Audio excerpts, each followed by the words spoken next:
SCO Shanghai तावन तंजीम जो है, ये शंघाई के नाम से क्यों मंसूब है? ये बम्बई के नाम से क्यों नहीं है? तफ्तान के नाम से क्यों नहीं है? या किसी और मुल्क रशिया के मॉस्को के नाम से क्यों नहीं है? तो इस पे हम बात करेंगे। अस्सलाम वालेकुम जनाब। वालेकुम अस्सलाम। सर आप ये भी कह सकते हैं ना कि इस्लामाबाद ताउन तंजीम क्यों नहीं है? इस्लामाबाद ताउन तंजीम पाकिस्तान भी इसमें एक्चुअली सर 2001 में चाइना ने इस तंजीम की बुनियाद रखी थी। उसमें इनिशियली जो है ना उज़्बेकिस्तान, किर्गिस्तान और ये ममालिक शामिल थे चाइना के साथ। तो इसमें कितने लोग आ रहे हैं इस कॉन्फ्रेंस में? इस कॉन्फ्रेंस में जितने भी इसके मेंबर्स कंट्रीज हैं जैसे रशिया, ईरान, ये सारे आ रहे हैं। लेकिन हमारे लिए जो हॉट टॉपिक है ना वो सबसे बड़ा है कि कोई भी डिप्लोमेट यूं कह लें कि आफ्टर अ डिकेड इस्लामाबाद का दौरा कर रहा है, वो है इंडिया। इंडिया का कोई भी हाई रैंक जो बंदा है, जो ऑफिशियल है, यानी इंडिया हमसे काफी नाराज है। काफी हम नाराज हैं, वो हमसे नाराज है, हम दोनों ही नाराज हैं। हम दोनों ही नाराज हैं। ठीक है, हम कश्मीर के मसले पे नाराज हैं, रहते हैं आपस में। हाँ जी सही बात। तो वो एक दिहाई के बाद जो है ना इस्लामाबाद लैंड करने जा रहे हैं इंशाल्लाह। जयशंकर साहब जी, जयशंकर साहब। और ये वही जयशंकर साहब हैं जब आपने जिक्र किया कि जब बिलावल भुट्टो साहब पहुंचे थे भारत, और बिलावल भुट्टो साहब ने बड़ी गर्म जोशी से उनकी तरफ हाथ बढ़ाया था, तो उन्होंने दोनों हाथ जोड़ के यूं इशारा किया था। और अगर हम अंदर खाने कहें, हमारे तो इज्जत है, बिलावल भुट्टो साहब पाकिस्तान के आइकॉन है, तो नहीं ऐसी बात कर सकते। लेकिन उन्होंने अंदर में कहा होगा कि जी आप जा सकते हैं। नहीं, जब कहा तो उन्होंने यही ना, यही उन्होंने इशारा किया जी आप आगे चलिए। तो अब चूंकि वो पाकिस्तान आ रहे हैं, और पाकिस्तान आपको पता है कि एक मेहमान नवाजी में बहुत मशहूर है। पाकिस्तान में एक खूबी, बहुत सारी खूबियों समेत ये खूबी भी है कि ये अपने मेहमानों की बेइज्जती नहीं करती।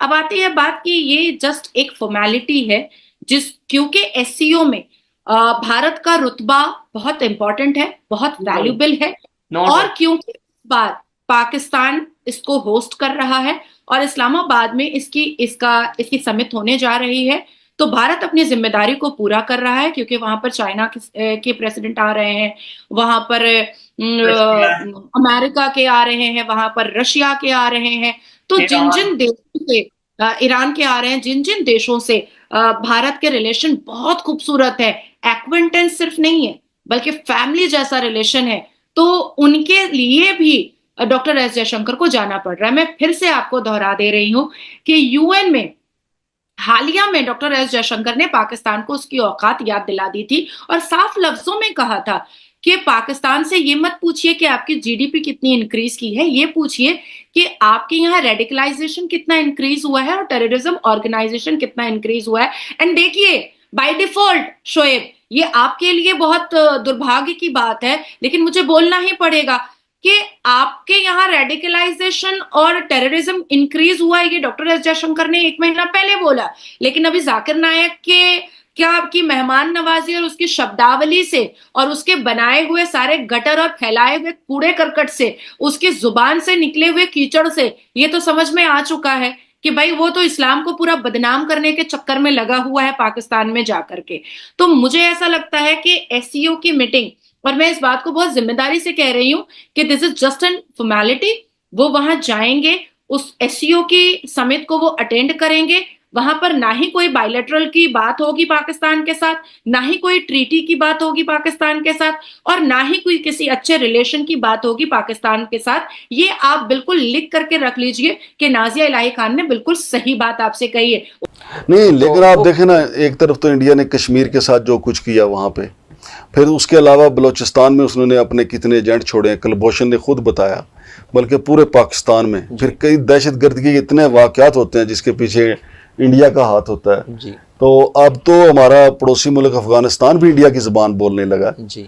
तो आप कैसे कहते हैं कि यहाँ पे आके जयशंकर जो है वो कहेंगे कि यार इस दफ़े पिछले हफ्ते हम बैठे थे, मोदी साहब कह रहे थे कि यार पाकिस्तान की मईशत को मिल के बेहतर बनाते हैं।